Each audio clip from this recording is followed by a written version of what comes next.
Na sve strane tutoriale i šeme za heklanje latiničnih slova, ali nigde nema ćiriličnih, zato sam ja za vas dizajnirala, osmislila, snimila i postavila ovde svako od 16 nedostajućih slova ćirilice, tako da možete da kompletirate celu azbuku.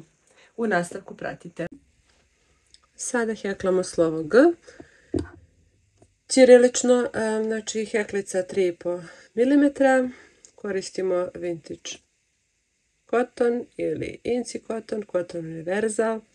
To su sve slični konci kojima radimo. Vi možete koristiti bilo koji konac ili vunicu i odgovarajuću heklicu. Za slovo G treba nam lančić od 24 vazdušne petljice.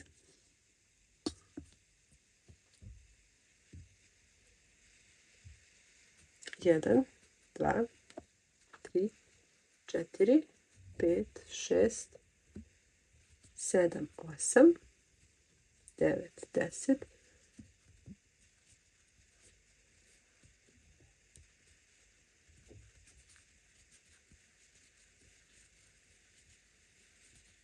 22, 23, 24 vazdušne petljice.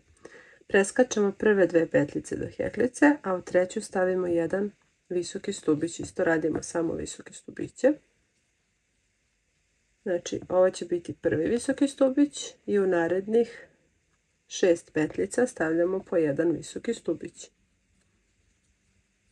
Znači, ukupno će ih biti 7, ovo nam je drugi, treći, četvrti, peti,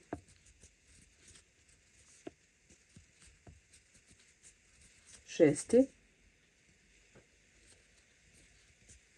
sedmi visoki stubić. To je taj vrh.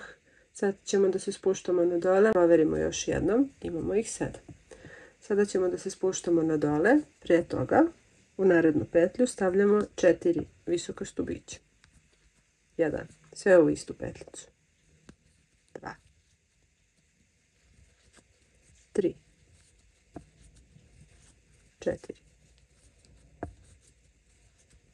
Znači 4 imamo sve u ovoj jednoj petljici. Dalje, do kraja imamo 14 petljica i u svakoj od tih 14 petljica stavljamo po jedan visoki stubić. 2.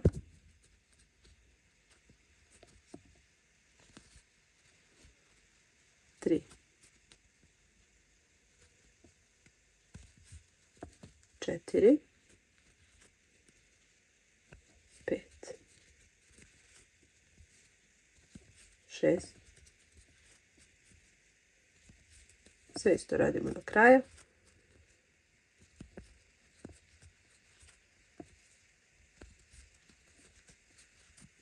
10.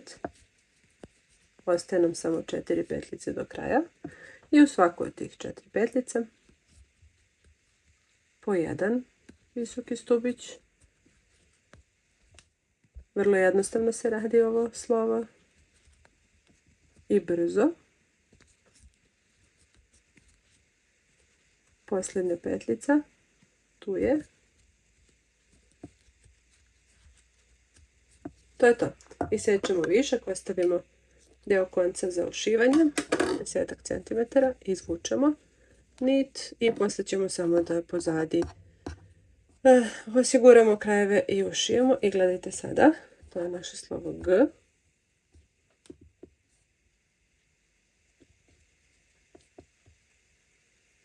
Hekla se slično kao slovo P, samo bez ovog produžetka. I to je to. Nadam se da vam je bilo jednostavno. Pišite mi u komentarima i zapratite me za još informacija iz sveta heklanja. Svakako i ostala slova možete naučiti što se tiče ćirilice, koja se u latinici ne koriste. Napravila sam tutorial za svako slovo. Ćao!